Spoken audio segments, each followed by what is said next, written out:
أزمة إثيوبيا مصر. اتهمت وزارة الخارجية الإثيوبية التحركات المصرية في المنطقة. التحركات المصرية في المنطقة هي محاولة لتطويق وعرض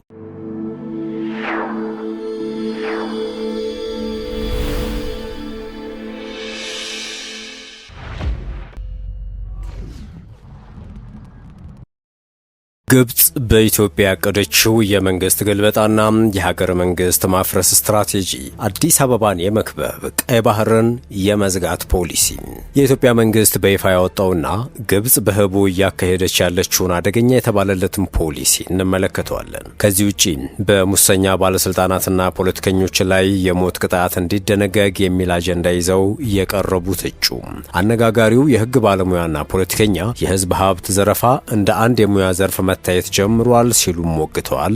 ሌላኛው ትኩረታችን ነው። ጤና ይስጥልን። የዕለቱ የመረጃ ቅኝታችን ተጀመረ። በመግቢያችን ላይ ያደመጣችኋቸውን አበይት ነጥቦችን በዝርዝር እናስቃኛችኋለን። እንደተለመደው እየሰማችሁን አብራችሁን ቆዩ።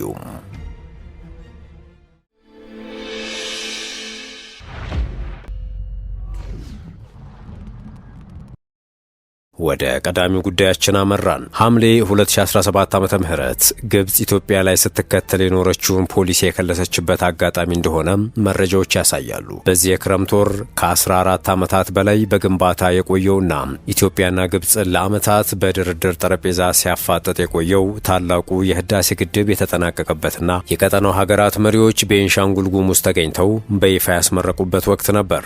ይህ ለግብጽ የሞት ሞት ነው። ለሺህ ዓመታት የተቆጣጠሩትና ኢትዮጵያ ባይተዋር እንድትሆን በዘዴ የሰራችበት አባይ ወንዝ ኢትዮጵያ ከአያሌ ሴራ ትብታቦችና ተንኮሎች ማግስት ጥቅም ላይ ለመዋል ታሪካዊ ድል የተቀዳጀችበት ነበር። ይህ አጋጣሚ ኢትዮጵያ ላይ ግብጽ ስትከተል የነበረችውን ፖሊሲ እንድትከልስ ያስገደዳት ሆኗል። ተንታኞች እንደሚሉት ካይሮ በጥንታዊቷም ሆነ በዘመናዊት ኢትዮጵያ ላይ ስትከተል የነበረችው ፖሊሲ የእጅ አዙር ጦርነት፣ ፕሮክሲ ዲስታቢላይዜሽንና የገንዘብ እቀባ ዘመቻ ወይንም ፋይናንሻል አይዞሌሽን ነበር። ህዳሴ ግድብ ሲጠናቀቅ ግን የምሽግ ወረዳውን ወደ ኢትዮጵያ በማስጠጋት የከበባ ስትራቴጂ ወይንም ፈረንጆቹ ኢንሰርክልመንት ፖሊሲ የሚሉትን ስልት ወደ መከተል ነው ያመራችው። ይህ ፖሊሲ ኤርትራ፣ ሶማሊያ፣ ጅቡቲና ሱዳንን ከጀርባ በማስተባበር ኢትዮጵያን በቀጠናዊ ጦርነት ውስጥ መክተት፣ ጂኦስትራቴጂክ ተጽዕኖዋን መቀነስና በህዳሴ ግድብ ያገኘችውን ድል በቀይ ባህርም እንዳይደገም መክታት ነው። ከዚህ ባለፈ ለኢትዮጵያ ድንበር ቅርብ በሆኑ ጎረቤት ሀገራት ወታደራዊ አሰላለፎችንና ግጭቶችን በማስፋፋት ኢትዮጵያ ለግብጽ ጥቅም ሸብረክ እንድትል ማድረግ የሚል ስትራቴጂ ነው። በተለይም ሱዳን፣ ኤርትራና ህወሓትን በማስተሳሰር የፈጠረችው አክሲስ የኢትዮጵያ መንግስት ከስልጣን ለማስወገድና ሀገረ መንግስቱን የማዳከም ስልት እንደሆነ እየተነገረ ነው። ይህ አክሲስ በካርቱምና ፖርት ሱዳን የጸረ ኢትዮጵያ መንግስት ንቅናቄ ስለመሆኑም ተሳታፊዎቹ በተደጋጋሚ መናገራቸው አይዘነጋም። ይህን የግብጽ ፖሊሲን በኤጀንቶቹና በዲፕሎማቶቹ በኩል ሲሞግት የቆየው የኢትዮጵያ መንግስት አሁን በይፋ ምላሽ መስጠት ጀምሯል።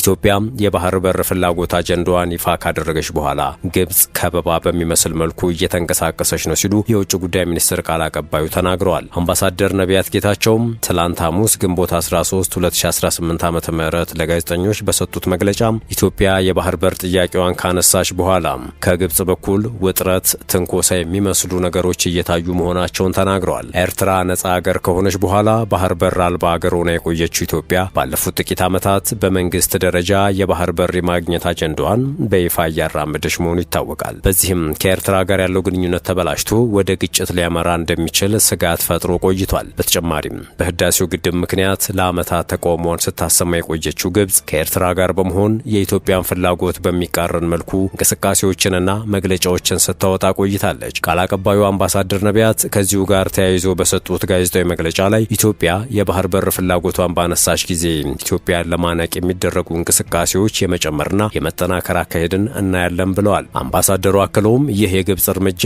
አዲስ እንዳልሆነ በመጥቀስ ኢትዮጵያ የባህር በር ፍላጎት አጀንዳዋን አጠናክራ እንደምትቀጥል በአጽንኦት ተናግረዋል። ቃል አቀባዩ ይህንን ያሉት ቀይ ባህር ላይ የሚደረግ የትራንስፖርት እንቅስቃሴና የወደብ ትስስርን በተመለከተ ግብጽና ኤርትራ ባለፈው ሳምንት ስምምነት ከተፈራረሙ በኋላ ነው። ሁለቱ ሀገራት ስምምነቱን ከተፈራረሙ በኋላ የቀይ ባህር ጉዳይ የሚመለከተው የቀይ ባህር ጠረፍ ሀገራትን ብቻ እንደሆነ ጠቅሰዋል። ከኢትዮጵያ ጋር በታላቁ የህዳሴ ግድብ ምክንያት አለመግባባት ውስጥ የገባችው ግብጽ ከኤርትራ ጋር ያላትን ግንኙነት አጠናክራለች። የባህር በር አጀንዳ በተለያዩ አካላትና በህዝቡ ተቀባይነትን ያገኘ ነው ይላሉ አምባሳደር ነቢያት።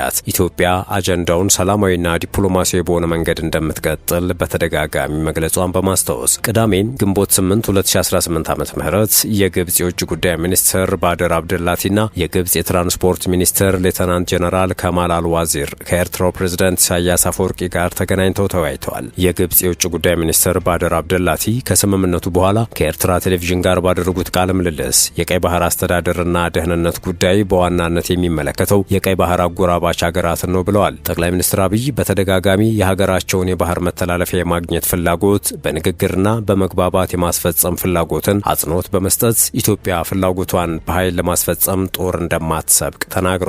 ኤርትራ ነጻ ሀገር ስትሆን ወደብ አልባ የሆነችው ኢትዮጵያ በምስራቅና በአፍሪካ ቀንድ ውስጥ ከፍተኛ ቁጥር ያለው ህዝብ እንዲሁም ሰፊ የቆዳ ስፋት ኖሯት የባህር በር የሌላት ትልቁ ሀገር ከሆነች ከ3 አስርት ዓመታት በላይ ሆኗል። አምባሳደር ነቢያት ሐሙስ ዕለት በሰጡት መግለጫ ካነሷቸው ጉዳዮች መካከል በሳውዲ አረቢያና በደቡብ አፍሪካ የሚኖሩ ኢትዮጵያውያን ስደተኞች ጉዳይ ይገኝበታል። አምባሳደሩ በተለያዩ ሀገራት በስደት የሚኖሩ ኢትዮጵያውያንን በተመለከተ የውጭ ጉዳይ ሚኒስትሩ በቅርቡ ከሳውዲ አረቢያ ምክትል ውጭ ጉዳይ ሚኒስትር ጋር ጉዳዩን በማንሳት መወያየታቸውን ገልጸዋል። ሚኒስትሩ ከሳውዲ አረቢያ ምክትል ውጭ ጉዳይ ሚኒስትር ጋር በነበራቸው ውይይት በሳውዲ አረቢያ ለኢትዮጵያውያን ህጋዊ የሥራ ስምሪት እድሎች እንዲሰፉ መጠየቃቸውን ተናግረዋል። የሳውዲ አረቢያው ምክትል የውጭ ጉዳይ ሚኒስትርም ህጋዊነትን የተከተለ የሥራ ስምሪት በሳውዲ አረቢያ ለሚገኙ ኢትዮጵያውያን ሰራተኞች ለደህንነታቸው መረጋገጥ ቁልፍ ጉዳይ መሆኑን መናገራቸውን ገልጸዋል። ዶክተር ጌዲዮን ጢሞቴዎስ በኒው ዴልሂ በነበረው የብሪክስ ጉባኤ ወቅት በደቡብ አፍሪካ የውጭ ጉዳይና የዓለም አቀፍ ትብብር ሚኒስትር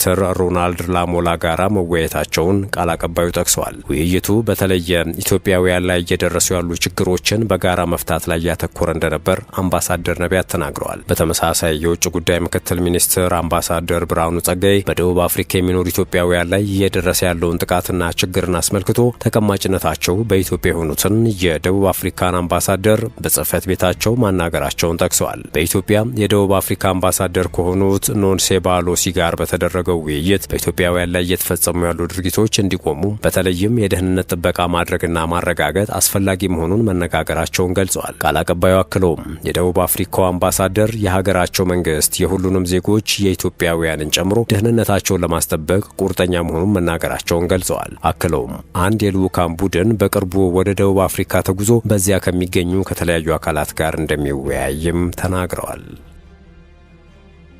የመረጃ ቅኝታችን እንደቀጠለ ነው። ወደ ሌላኛው ጉዳያችን አመራን። በሙሰኛ ባለስልጣናትና ፖለቲከኞች ላይ የሞት ቅጣት እንዲደነገግ የሚል አጀንዳ ይዘው የቀረቡት እጩ አነጋጋሪው የህግ ባለሙያና ፖለቲከኛ የህዝብ ሀብት ዘረፋ እንደ አንድ የሙያ ዘርፍ መታየት ጀምሯል ሲሉም ወግተዋል። በሰባተኛው ጠቅላላ ሀገራዊ ምርጫ ኮልፌ ቀራኒዮ የምርጫ ክልል 24ን ወክለው በግል እጩነት ለህዝብ ተወካዮች ምክር ቤት የቀረቡት ጠበቃና የህግ አማካሪ ወንድሙ ይብሳ ለከባድ የሙስና ወንጀል የሞት ቅጣት እንዲደነገግ የሚጠይቅ አጀንዳ ይዘው መቅረባቸውን ይፋ አድርገዋል። ጠበቃ ወንድሙ በፖለቲካው መድረክ ለመሳተፍ የወሰኑበት ዋና ምክንያት ፖለቲካው ሙሉ በሙሉ ለህግ የበላይነት ተገዥ እንዲሆንና መንግስት የሚያወጣቸው ህጎች ፖለቲከኞችን በሚመጥን መልኩ ተፈጻሚ እንዲሆኑ ለማድረግ እንደሆነ ገልጸዋል። በተለይም ሀገሪቱን እያመሰ ያለውን የሙስና ወንጀልን ለመከላከል የሚያስችል ጠንካራ የህግ ማዕቀፍ እንደሚያስፈልግ እጩ ተናግረዋል። በሙስናና በህዝብ ሀብት ዝርፊያ የተሳተፉ የመንግስት ባለስልጣናትን፣ ፖለቲከኞችንና ሌሎች ግለሰቦችን በሞት የሚያስቀጣ ህግ እንዲወጣም አቋም ይዘዋል። ጠበቃ ወንድሙ አቋማቸውን ለማስረዳት እንደ ቻይናና ጃፓን ያሉ ሀገራት የሞት ቅጣትን ለሙስና ወንጀል እንደሚጠቀሙበት ያነሱ ሲሆን በኢትዮጵያም የህዝብ ሀብት ዘረፋ እንደ አንድ የሙያ ዘርፍ መታየት መጀመሩን በመተቸት ይህንን ለመክታት የሞት ቅጣት መፍትሄ ነው ብለው እንደሚያምኑ ተናግረዋል። ጠበቃው ከዚህ አጀንዳቸው በተጨማሪ የህገ መንግስቱ አንቀጽ 39 ንዑስ አንቀጽ 1 በማንኛውም ጊዜ እስከ መገንጠል የሚለው እንዲሰረዝ እንዲሁም የቤተሰብ ህግ ትዳርን በሚያከብር መልኩ እንዲሻሻል ለማድረግ እንደሚታገሉ አመልክተዋል ይላል የቲክቫ ዘገባ። ተመራጭ ከሆኑ በምርጫ ክልላቸው ቋሚ ቢሮ በመክፈት በሳምንት አንድ ቀን የዜጎችን ጥያቄ በቀጥታ እንደሚቀበሉ ቃል የገቡት አቶ ወንድሙ ቀደም ሲል በሙያቸው ከ600 በላይ ለሚሆኑ ኢትዮጵያውያን ነጻ የጥብቅና አገልግሎት መስጠታቸውን አስታውሰዋል ይላል ዘገባው። ውድ የሸገር ታይምስ ቤተሰቦች የሰዓቱ የመረጃ ቅኝታችን ይህን ይመስል ነበር። ስለተከታተላችሁን ከልብ አመሰገንን። በያላችሁበት ሰናይ ጊዜን ተመኘን።